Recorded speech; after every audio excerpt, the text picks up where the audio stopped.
La parole est à notre collègue Nathalie Delattre pour le groupe du Rassemblement démocratique et social européen. Vous avez la parole. Merci, Monsieur le Président. Monsieur le Premier ministre, Monsieur le ministre de l'Intérieur, mes chers collègues, depuis 3 mois, une bataille planétaire s'est engagée. Une guerre mondiale face à un ennemi invisible et pourtant si présent, comme justement décrit par notre Président. Pour autant, la France n'est pas restée derrière sa ligne Maginot. Nous sommes passés à l'offensive avec, dès samedi dernier, la mise en place de mesures inédites. Face à la gravité du moment, nous avons entendu l'ordre de mobilisation générale du Président de la République. L'heure de l'affrontement est arrivée. Au front, nos médecins, nos infirmiers, nos pharmaciens et l'ensemble de nos personnels soignants et d'entretien, nos forces de sécurité intérieures, civiles et militaires, qui toutes et tous affrontent avec courage et détermination les assauts de la maladie. Mais aussi les personnels des supermarchés, nos boulangers, nos buralistes, nos pompistes, nos chauffeurs routiers et la viticultrice que je suis a une pensée particulière aussi pour nos agriculteurs. À chacune et chacun d'entre eux, je tenais à exprimer au nom de mon groupe parlementaire toute notre admiration et notre gratitude. J'exhorte chacun à remplir son devoir et à poursuivre le combat, d'où qu'il se trouve, quel que soit son rôle. Alors la France pourra être fière de ses enfants et sera une nouvelle fois au rendez-vous de l'histoire. Je souhaite ici, de l'hémicycle du Sénat, avoir un mot particulier pour les personnels de l'État, mais aussi les personnels municipaux et bien évidemment nos élus locaux, nos maires, qui se mobilisent comme à leur habitude au service de l'intérêt général. Notre République solidaire et fraternelle démontre une fois encore qu'elle est debout lorsque l'essentiel est en jeu.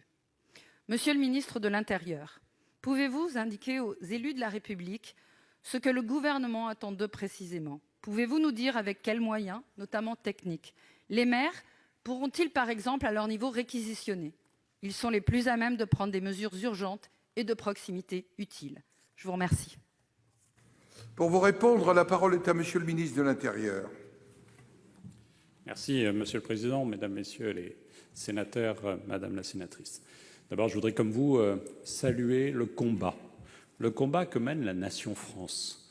Quand on voit toutes ces professions que vous avez évoquées, toutes celles dont on parle parce qu'on sait qu'elles sont au premier rang de l'engagement, les blouses blanches. Vous avez salué aussi les forces de sécurité intérieure, mais au fond, les Français qui font République dans ce combat que nous devons mener contre le virus. Je me joins bien évidemment à vous pour saluer cela. Et puis, il y a des gardes éclairés.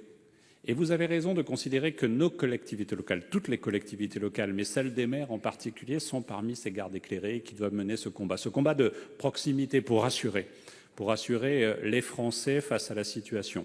Mais ce combat de l'action, et nous l'avons vu très vite dans les réactions et les mises en place de capacités d'accueil, par exemple, dans les crèches ou dans les écoles, maintenues pour garantir l'accueil des enfants, des personnels de santé, pour que les personnels de santé puissent aller au combat que j'évoquais au niveau hospitalier. Mais bien au-delà, dans toutes les mesures de prévention, dans la diffusion de la communication sur les gestes qui protègent, sur les bons comportements, ils sont des acteurs éclairés.